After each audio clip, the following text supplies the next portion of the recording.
Thank you so much sa pangmalakasang review and drills, ma'am. LPT na po ako. From Sir Gabriel. Hi teachers! Hi future LPTs! Kumusta? Kumusta? So ang bilis ng panahon, ilang araw na lang, February na. At yung February na yan, mabilis lang, and then March na. So alam ko sa sarili ko, konti pa lang yung mga napopost ko para sa March 2024. Pero marami akong nakikita ang mga nanonood. At tama yan, dahil ilang beses ko nang sinabi, yung mga video pong yan ay magagamit nyo pa rin po ngayong March 2024. Kasi ang mga tanong, ang mga lesson, ang mga topic, paulit-ulit lang. Kung hindi, nadadagdagan lang po. Lalo na ngayon, syempre, magkakaroon na tayo ng bagong curriculum, yung K Matatag, pag-aralan nyo yan. So, March 2024, sa mga magtitake, magbo-board exam, kumusta ang pagre-review? So, marami nang alam. Kaya ang gagawin natin sa pagre-review natin, ang gagawin ko, mag-final coaching na tayo agad.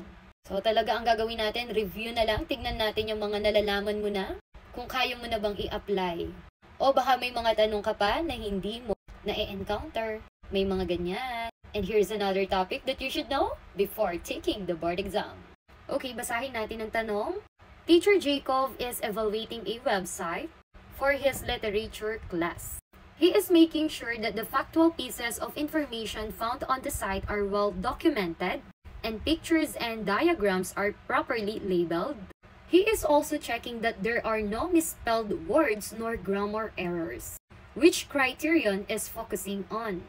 A. Clarity. B. Accuracy. C. Appropriateness. D. Motivation. Ang sabi ko nga sa inyo sa Prof. Ed, situational. Ito yung mga ginagawa talaga natin sa pagtuturo.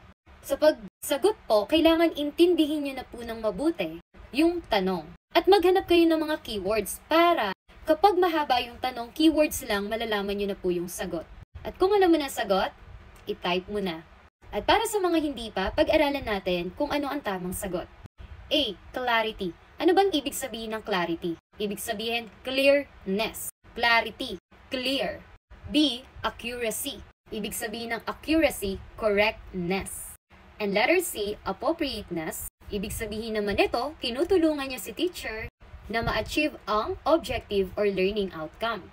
And letter D, motivation. Pag sinabi naman nating motivation, ito yung intrinsic, extrinsic motivation. Na mo-motivate kang gawin ang isang bagay.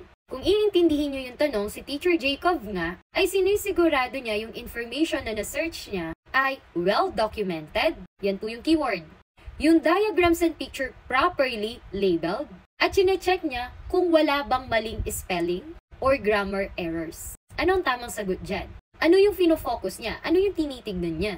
Clarity ba? Accuracy? Appropriateness? Motivation?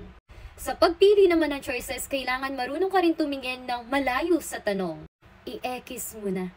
Lilituhin ka lang yan. Look at the letter D. Kasama ba yan? Motivation ba? May motivation bang sinasabi dyan? Wala. So, tanggalin na natin. Letter C. Appropriateness. Kasama ba siya? Pero dun sa mga keywords na yon, eto ba kaya yung tamang sagot? O yung letter B or letter A? Okay, what is your answer? Pag nakuha mo ang tamang sagot, aba, magaling ka pagdating dito. Okay, the answer is letter B. Correctness. Kasi tinitignan niya yung tama.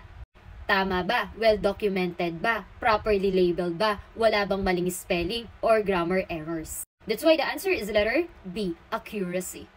Kapag nakuha mo ang tamang sagot, papasa ka na. At yun lamang po. Thank you po!